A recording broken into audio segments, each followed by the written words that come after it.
So welcome to CloudTimes CEO series. My name is Martin Tantow, and I'm today with Warren Adelman, CEO of GoDaddy. Good to see you, Warren. Martin. Good to see you.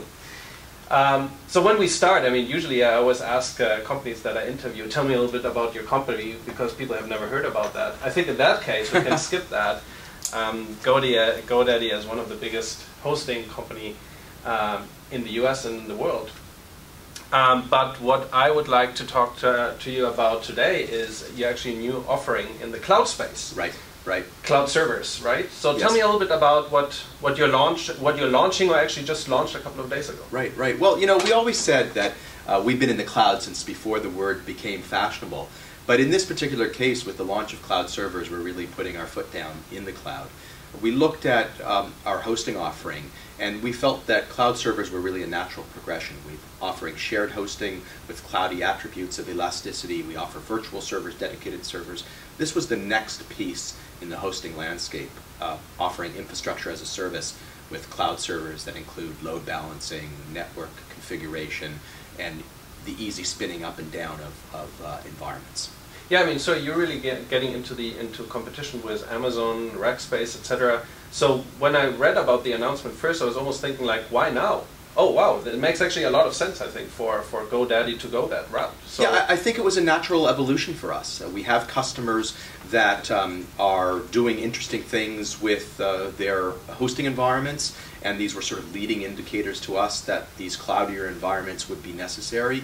We had customers in our virtual server environment, in our dedicated server environment, who we saw doing things, again, that looked like that they would be strong candidates for a cloudier environment with all of the attributes of elasticity and utility billing models. And that's what led us to go into the space, in addition to the fact that we absolutely believe it will be a very large market going forward. And I think, you know, indicators from other people in this space are already proving that out.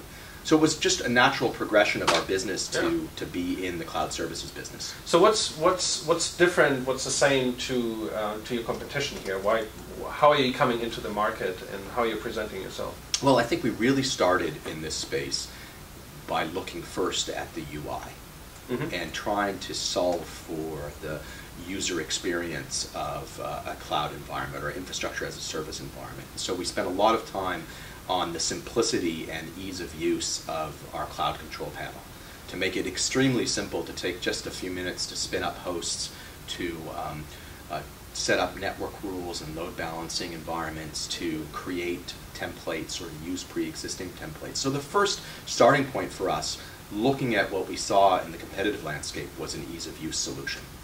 And the second was, again, which is really another hallmark of GoDaddy, was pricing. Making sure that the pricing was really solid value pricing for customers and really easy to understand, that you'd know exactly the kinds of fees that you were paying. You'd be able to monitor those fees as you were using services.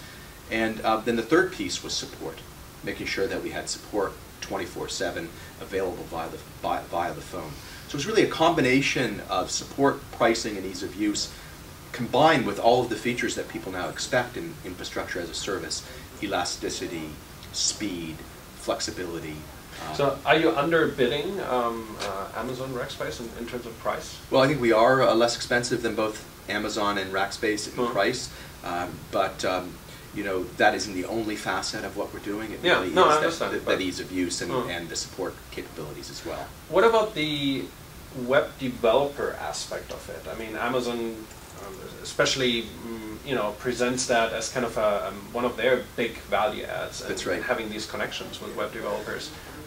What's your approach? Is that similar way you're going, especially with that new product, or what's coming up on that side? Yeah, I think you will see developments on as we go forward to attract the development community into our environment as well. One of the things that we'll be launching in the relatively near future are APIs, which we think will spur the developer community to be participatory in our cloud services environment.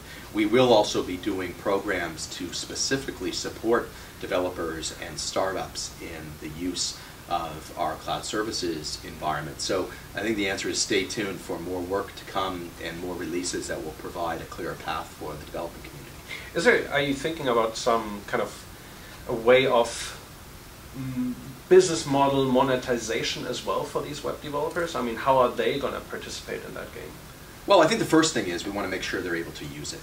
We have actually quite a large number of web developers and startups using lots of other GoDaddy services, like our domain business, our SSL certificate authority business. Exactly. You have the clients right there. They're right, the DNS services. So one of it is just introducing them to this service in a Yeah. cost-effective way that takes into consideration their needs from a cost perspective as small startups. So I think we're going to try to define ways to make it really affordable for them to be participatory as a start. Mm-hmm. When's the API going to launch? It should launch the beginning of the next quarter. Okay. Okay.